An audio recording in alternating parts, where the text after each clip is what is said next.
حوالے سے اور مختلف ادوار میں سندھ، پنجاب، کے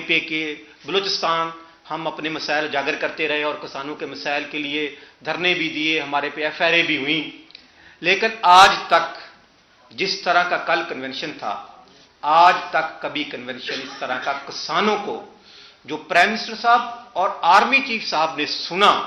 اور تمام منسٹریز کے لوگ، تمام چیف سیکرٹری اور تمام وہ ادارے تھے جو کسانوں کے ساتھ اٹیچ تھے.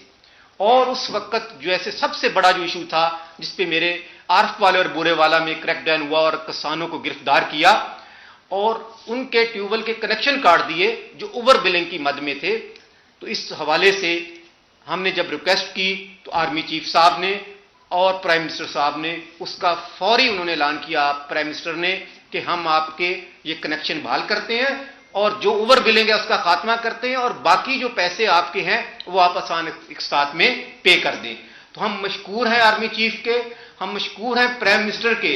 کہ جب سے ہماری کسان اتحاد کی تنظیمیں بنی ہیں، پہلی دفعہ ہے کہ کسی پلیٹ فارم پہ جس میں آرمی چیف بھی تھے، جس میں پرائم منسٹر بھی تھے، سب لوگ تھے، ہمیں سنا اور ہمارے درد کو سنا. اور ہم نے یہ نہیں کہ وہاں تعریفوں کے پل باندھ دیے، ہم نے آرمی چیف اور پرائم منسٹر کو بتایا کہ اس ٹائم میرا پاکستان کا کسان رل گیا ہے، کھاد اس کو نہیں ملتی، پانی اس کو نہیں ملتا، ہمارے پاس بہت سارے ایشو ہیں جس سے میرے کسان مشکل میں ہے. جس طرح انہوں نے گرین انیشیٹو کے تحت بنجر زمینیں آباد کر رہے تھے، ہم نے آرمی چیف سے ریکویسٹ کی کہ آپ نے بنجر زمینیں آباد کی جو لاکھوں ایکڑ ہے جس پہ آپ فصل کاشت کریں گے اور میرے ملک کی ترقی میں اہم کردار ادا کریں گے. اس طرح زراعت جو ہے آلریڈی چل رہی ہے، اس پہ بیوروکریسی نے اور مافیا نے اس کو اس طرح جگڑ رکھا ہے کہ میرا کسان، میرا زمیندار وہ صرف دن رات محنت کر کے اپنی فصل اگاتا ہے اور منڈیوں تک لاتا ہے اور واپس جب جاتا ہے تو اس کو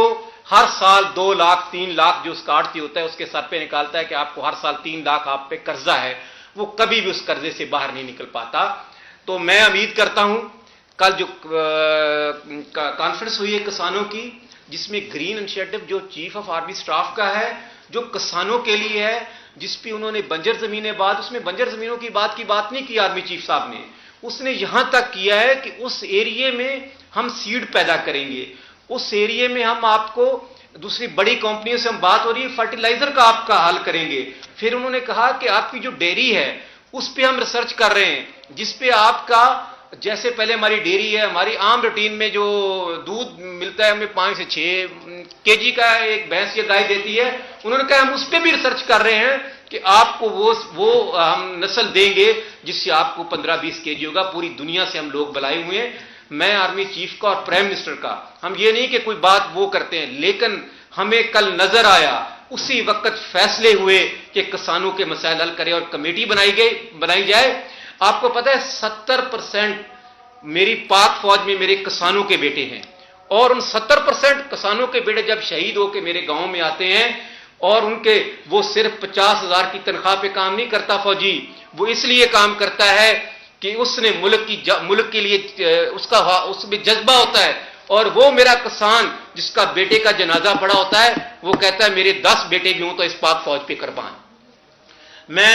آرمی چیف سے وعدہ کرتا ہوں، پرائم منسٹر سے وعدہ کرتا ہوں کہ کسانوں کے لیے آپ ہمارے کسانوں کے درد سنیں اور اس کا حل کریں. ہم پاک فوج پہلے بھی 70% کسانوں کے بیٹوں کی فوج ہے، ہم پاک فوج کے ساتھ، ہم آرمی چیف کے ساتھ اور اس ملک کے ساتھ، اور جو ملک کی سلامتی کو خطرہ ہے ان کے خلاف جو اندرونی اور بیرونی ایجنڈے کے ذریعے میرے ملک کو نقصان پہنچا رہے ہیں، ہم آرمی چیف، پاک فوج اور پرائم منسٹر اس ملک کے ساتھ کھڑے ہیں. بہت شکریہ.